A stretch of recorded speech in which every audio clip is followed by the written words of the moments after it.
Gloria. Pero estábamos escuchando la música de nuestro querido Flavio Quesada y el Observatorio Constituyente. Observatorio Constituyente con Flavio Quesada. Implementación constitucional, capítulo de hoy. La bajada al tiro, le agregamos más cosas semana a semana. ¿Cómo estáis, Flavio? Hola, buenos días, muy bien. ¿Y Hola, ustedes Flavio. qué tal? ¿Cómo van? Aquí dando Pasando la rabia, pelea. en realidad, Eso, porque- eso. Gracias, Rodrigo.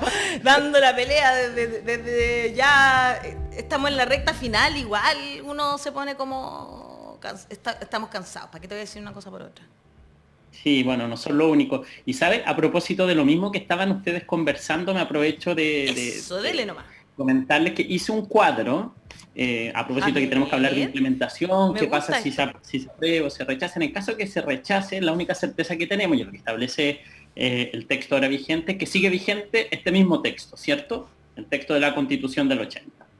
Y bueno, hice un cuadro, se los voy a compartir, se los voy a enviar luego, en el ¿Ya? cual puse cuáles son todas aquellas políticas en beneficio de la ciudadanía que se intentaron impulsar, como por ejemplo mayor pluralismo informativo, la titularidad sindical, fortalecer el CERNAC, la Dirección General de Agua, etcétera, que se intentaron hacer, pero que bueno, y le debemos agradecer a Moreira, se declararon inconstitucionales. Y por otro lado, que también nos sirve para conectar lo que vamos a conversar ahora, una de las normas que va a entrar en vigencia inmediatamente una vez que se apruebe el texto constitucional son aquellas normas que establecen la obligación del Estado de ir erradicando progresivamente la corrupción. Así que bueno, yo entiendo que hayan algunos senadores un tanto inquietos con esto y le incomode el apruebo, pero bueno, una de las razones por las cuales hay que aprobar es que apenas entra en vigencia la Constitución, va el Estado a estar obligado a implementar medidas para ir erradicando la corrupción. Eso es maravilloso, o sea, eso entra en vigencia de inmediato. Y ahí, claro, hay una razón impactante. ¿Y será verdad que la Constitución del 80 no contempla lo de la anulación de la ley? ¿O ahí se pasó de la línea No, el senador Moreira? Se pasó, que yo entiendo el argumento, que pasa lo que hace esta ley es establecer, adelantar efectos retroactivos de una futura ley que derogue la actual ley de pesca. Y el fundamento es razonable porque recordemos que la ley de pesca que se aprobó en un contexto de corrupción, o sea, Exacto. Hay gente ya detenida, verdad claro. Todos sabemos que hubo corrupción. Con esa ley se le otorgaron lo que podríamos decir derecho adquirido a ciertas familias que se beneficiaron con esto. Claro. Entonces, hay algunos precedentes y se discute que en casos así, si se cambia la ley muy radicalmente, hay que indemnizarlo, lo que sería, o sea, imagina, una ley aprobada con corrupción que beneficia a unos pocos otorgándole un privilegio y además tiene que pagar la indemnización. No, bueno, eso ya es en colmo. parte eso es uno de los objetivos de esta ley de nulidad. Que bueno, mire, estos mismos tipos que nos están diciendo no, rechacen para que reformemos, ni siquiera se presentan a votar, y se presentan a votar y dicen las barbaridades que acabamos de escuchar. Increíble, ¿ah? Perdón, yo quería entender, cuando tuvimos al diputado Jorge Brito acá, habló de la nulidad de derecho público, ¿no? Sí. Eso no es la forma típica de derogación. Eso es un uso novedoso de la nulidad de derecho público, ¿no? Eso no se ha hecho antes con otras leyes, tengo entendido. Eso sí es una estrategia inusual que existe precisamente porque la ley se redactó en condiciones muy inusuales, o sea, tan corruptos. Y tienen un senador preso por eso. Entonces quería preguntar, como la crítica de Moreira no viene de la nada, o sea, hay un tema acá que están teniendo que ser creativos en la estrategia precisamente por la corrupción de la ley. ¿Es así? Sí. Déjame darte, bueno, aquí me va a salir el profesor de Derecho Administrativo. Dele nomás.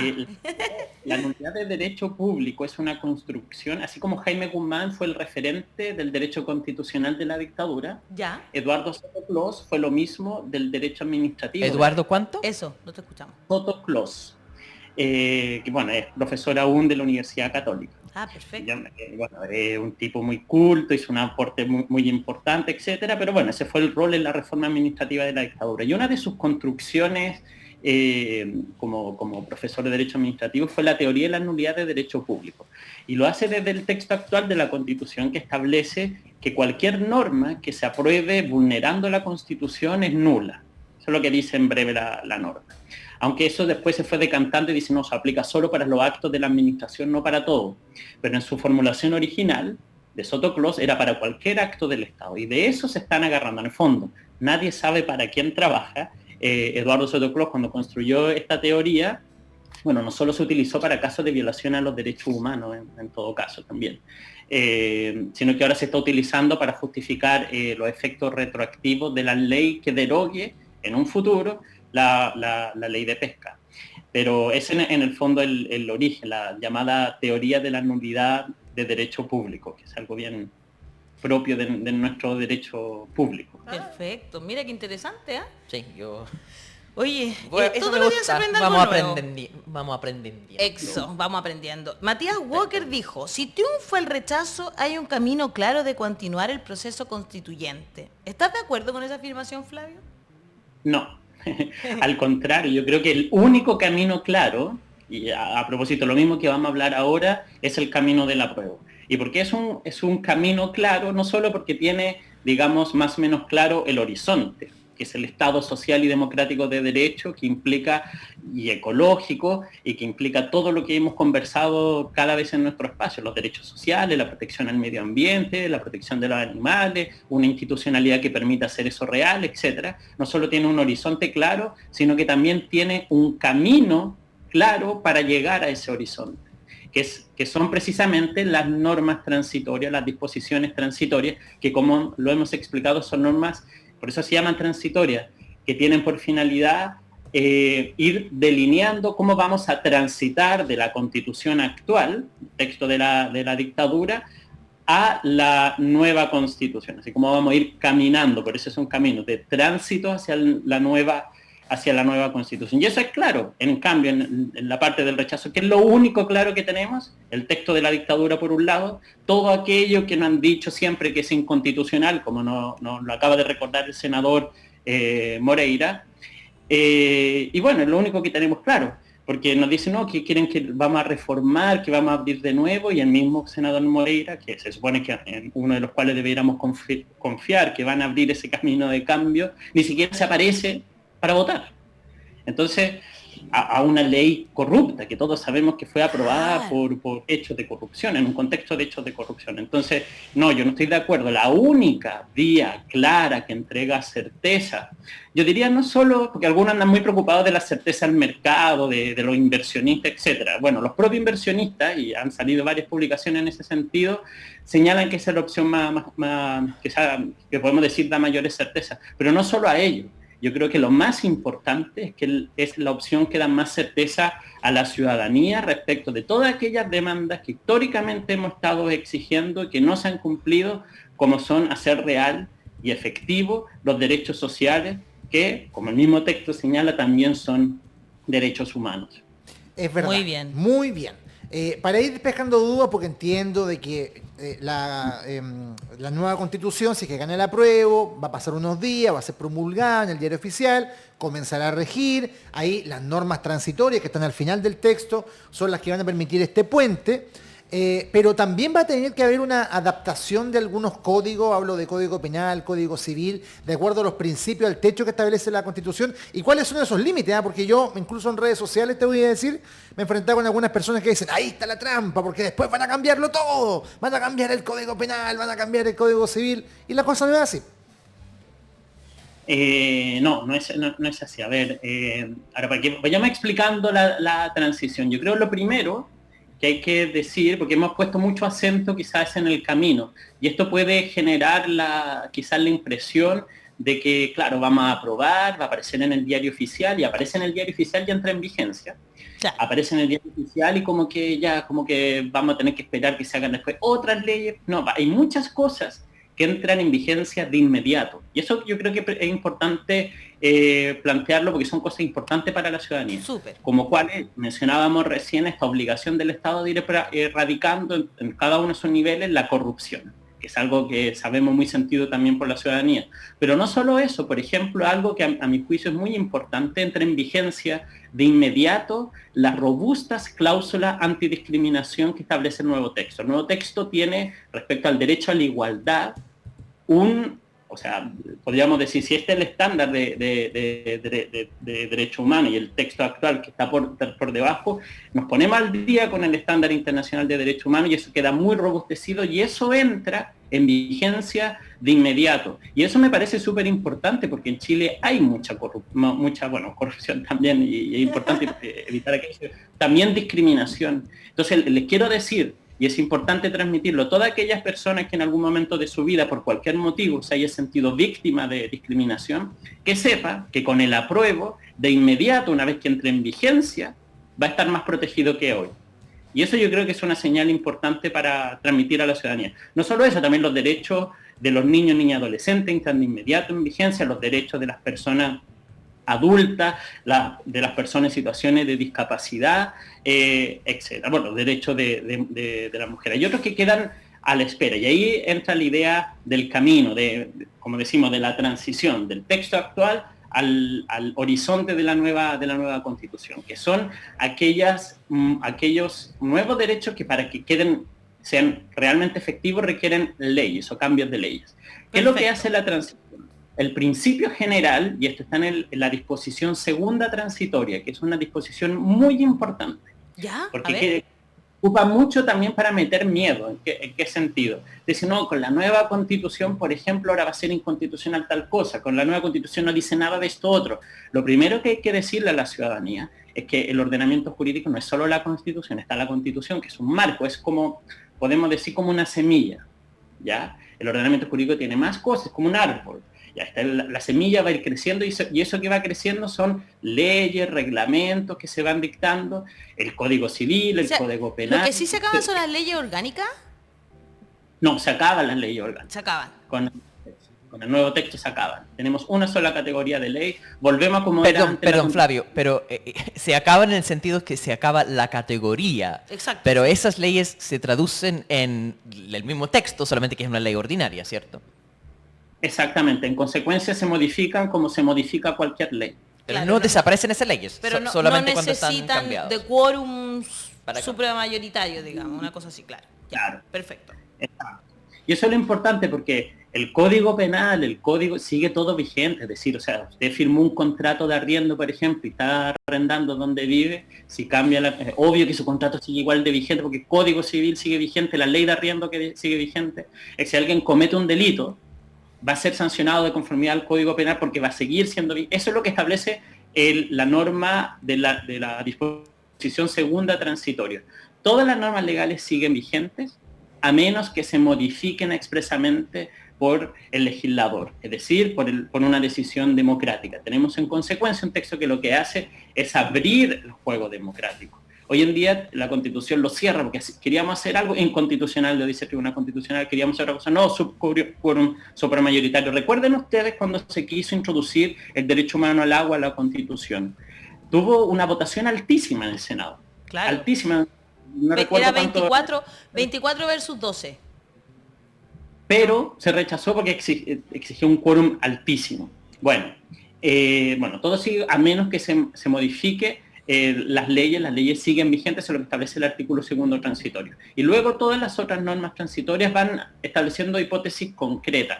Por ejemplo, y esto yo diría como es otro gran principio que establece el texto, le da una cantidad de trabajo a Gabriel Boric enorme. O sea, sí, ya tiene mucho trabajo todo lo que tiene que hacer. Si se aprueba la nueva Constitución también va a tener muchísimo trabajo porque tiene que impulsar proyectos de ley y el Congreso también. O sea, vamos a poner a los congresistas a trabajar mucho porque tienen que empezar a discutir proyectos de ley sobre distintos temas, como el Sistema Nacional de Educación, el Sistema Nacional de Cuidado, el Sistema Nacional de Salud, el Sistema Nacional de Educación Pública, para que esos sistemas nacionales, esa institucionalidad que concreta derechos sociales, se materialice. Serán necesarias entonces esas leyes. Y eso es lo que establece las disposiciones transitorias. Como también el orden en cómo se van a ir estableciendo las nuevas instituciones. Cómo pasamos del actual sistema judicial al nuevo sistema de justicia. Cómo se extraen de la Corte Suprema las facultades administrativas que hoy tiene, para que se dedique solo a sentenciar, a dictar sentencias, y esas atribuciones que son administrativas, que tiene actualmente la Corte Suprema, que la va a hacer ahora el nuevo Consejo de la Justicia. Entonces, se van estableciendo los distintos plazos como van entrando en vigencia el nuevo texto. Esa es como la lógica general de la transición, del camino. Pero quiero insistir, porque a veces cuando uno habla de esto, queda como la impresión de que aprobamos y como que todo va a seguir más o menos igual. No, hay muchas normas que entran en vigencia de inmediato y que van a generar efectos concretos, digo, para la ciudadanía, directos.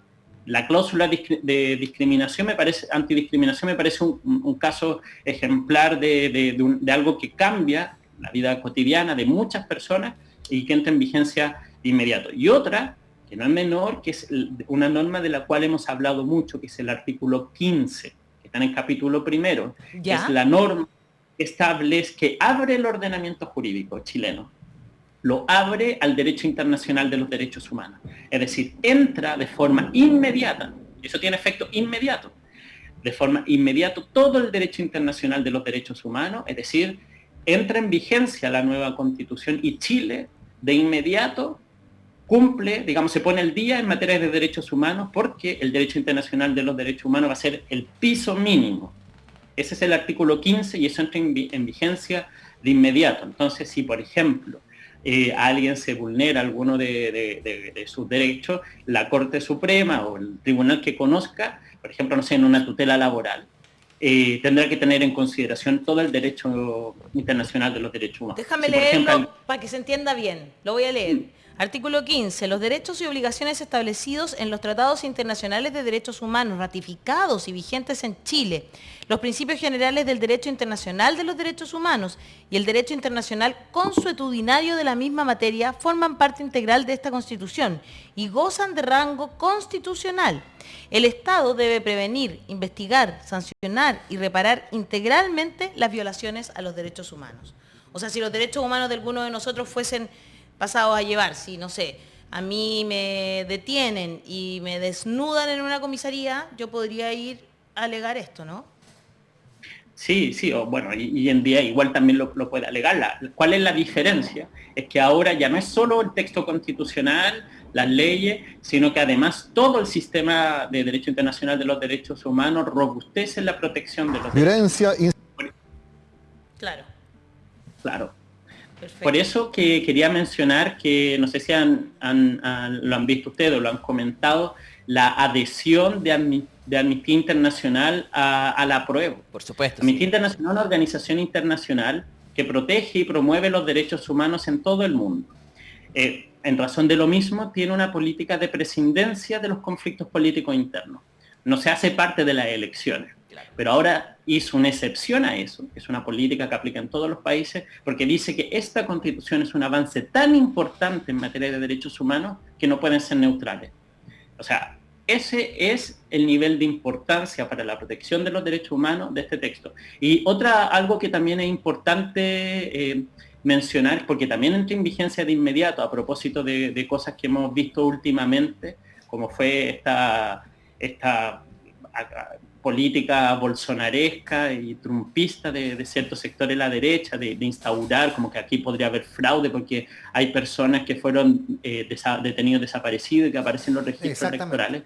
Sabemos que es una medida de reparación y de memoria, que evidentemente no van a votar, pero aparecen en los registros porque no los pueden eliminar porque legalmente tampoco están muertos y se investiga aún su destino. Bueno, eso que es una política de derechos humanos, una política de memoria, una política de reparación, va a tener sustento constitucional, por ejemplo, porque aquellas normas sobre violación a los derechos humanos, de crímenes contra la humanidad, que son los crímenes más horribles que se pueden cometer, como los que cometió la dictadura, bueno, esos derechos, esos estándares de derechos humanos sobre violación a los derechos humanos, entran en vigencia de inmediato una vez aprobada la nueva Constitución. Es decir, y con esto para redondear, es cierto que vamos a iniciar un camino de transición que en algunos casos puede durar varios años, que quizás va a durar más de lo que quisiéramos o quizás menos. Por eso es importante que la ciudadanía siga siendo muy activa y lo exija, para que sean los plazos los más breves posibles, los políticos trabajen de la forma más rápida posible, nuestros representantes, el gobierno, el Congreso. Pero Eso no significa que no haya normas que entran de inmediato y que tienen que ver directamente con nuestra vida cotidiana y que van a haber muchas personas, a quienes, yo diría la gran mayoría de los chilenos y chilenas, los cuales con el nuevo texto van a haber cambiado de forma directa o al menos mayor robustecida la protección de sus derechos en su vida cotidiana. Muy bien, me encanta lo que hemos explicado porque lo preguntan harto también, ¿no? Como cuándo va a entrar en vigencia esto. Nos preguntan muchísimo por ese tipo de cosas, como cuando estamos en los conversatorios, desde cómo lo vamos a financiar, que también es una pregunta habitual, sobre todo lo que tiene que ver con el sistema de salud, pensiones, ¿verdad? Se cree como que somos muy pobres, como que no tuviésemos plata para eso, como durante años no tuvimos esos derechos, se entiende también que la gente tenga dudas sobre aquello. Hasta cuándo van a entrar en vigencia y cuándo vamos a poder exigir que esas cosas sucedan, ¿no? Y esto es súper importante lo que está diciendo Flavio, porque claro, esos derechos que son derechos inalienables, lo hemos conversado acá, ha estado 2 veces ya el director de Amnistía Internacional explicando por qué ellos, que en general no se manifiestan generalmente por ninguna opción en las elecciones de los distintos países. En esta ocasión sí lo hicieron y de manera contundente, porque Chile entra casi como un mínimo civilizatorio entrando a estos derechos, ¿no? Consagrando estos derechos. Y es impresionante porque es una construcción de un Estado social de derecho. ¿Y qué es lo que aparece al frente? El mismo de siempre. Comunismo, socialismo encubierto, Venezuela, Cuba. Como si Francia, Alemania, Inglaterra, que tienen muchas de estas cosas, finalmente fueran, no sé, fueran parte de, no sé, de un conglomerado socialista vinculado a Corea del Norte. Impresentable en realidad. La deshonestidad intelectual hoy día creo que es una cuestión de la cual no se va a poder volver. Muchos no van a poder volver y es muy triste eso. Y sabes, a mí también lo que me genera una indignación a propósito de esto mismo es que se revive cierta visión de Jaime Guzmán, planteó cuando se discutía la Constitución del 80, dijo, y quedó constancia en la acta de esto, que le parecía que la Declaración Universal de Derechos Humanos era un exceso. Y lo hemos visto aquí, sobre todo en el tema de los pueblos indígenas, en tema de no sé, derechos sexuales y reproductivos, sino como si los derechos humanos fueran un exceso. O sea, es como tú lo dices, es un mínimo, son derechos humanos. ¿Y qué significa que sean derechos humanos? Que nos pertenecen a todos los seres humanos por el solo hecho de serlo. Luego el Estado puede ir protegiendo más, pero ese tiene que ser el piso, lo mínimo. Ahora, si les parece que son un exceso, para que vean el nivel de cómo retrasamos la discusión, de cómo volvemos al pasado que espero podamos superar, con ese tipo de discurso. Es un mínimo el tema de los derechos humanos. Flavio, querido, muchas gracias por su claridad de siempre, por estar, por supuesto, ahí mientras terminas tus estudios posteriores, digamos. Vamos, que se puede. Para la tesis, y como loco. Ay, me imagino. Así que darte un tiempo siempre para conversar, para aclarar dudas, para además preparar esta sección de una manera muy clara, que aquí también al público le queda clarísimo. Dicen que eres el único amarillo y se refieren como al color de la sección, que es amarilla, que les cae bien. Así que eso, bueno, muchas gracias a ustedes. Y déjame pasar un recado a quienes nos escuchan, quienes nos siguen. Yo creo que es decisivo en estas pocas semanas que quedan, no tanto convencernos entre nosotros. Yo sé que todos los que vamos a votar a prueba y ya estamos bien convencidos, tenemos claras nuestras razones de por qué vamos a aprobar.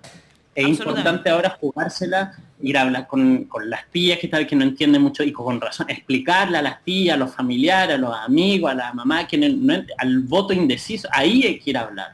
Y cada uno, entre más convencido, yo creo, más debiera ser nuestro compromiso en hacer ese ejercicio. Así que eso, no nos quedemos tanto entre nosotros, hay que abrir las razones y los argumentos. Cuesta, pero sí, hay que hacerlo, la verdad. Porque igual hay harta violencia. Claro, por eso cuesta en realidad, porque la violencia a veces es difícil de recibir. Y aparte que es injusta, no todos la recepcionan de la misma manera, pero hay que abrir las puertas. Hay un tipo que está obsesionado con nosotros, es La Voz de los que Sobran, y conmigo en particular, y todos los días escribe, ¿Quién financia a Alejandra Valle? ¿Quién financia La Voz de los que Sobran? ¿Quién financia a Alejandra? Y es como, porque ellos son incapaces de entender que uno hace cosas sin tener que financiar. Con un billete adelante, porque como ellos no se mueven, Claro. si no es con el cebo. Igual acá- tenemos una página web donde la gente puede donar La Voz de los que Sobran, así que Sí, sí, quizás no, está que simplemente ya le respondí, pidiendo yo ya la le ayuda. respondí eso. Le respondí que nosotros tenemos financistas, que son la propia gente que nos financia. Y una persona Pero que sí, está pero sigue buscando- poniéndolo todos los días. Quizás solo busca así encontrar el link para donar para nosotros. Hay que mandarle el link. Ya le puse, después le puse envidioso, porque seguramente nos envidia porque podemos hacer cosas. Tenemos voz y voto.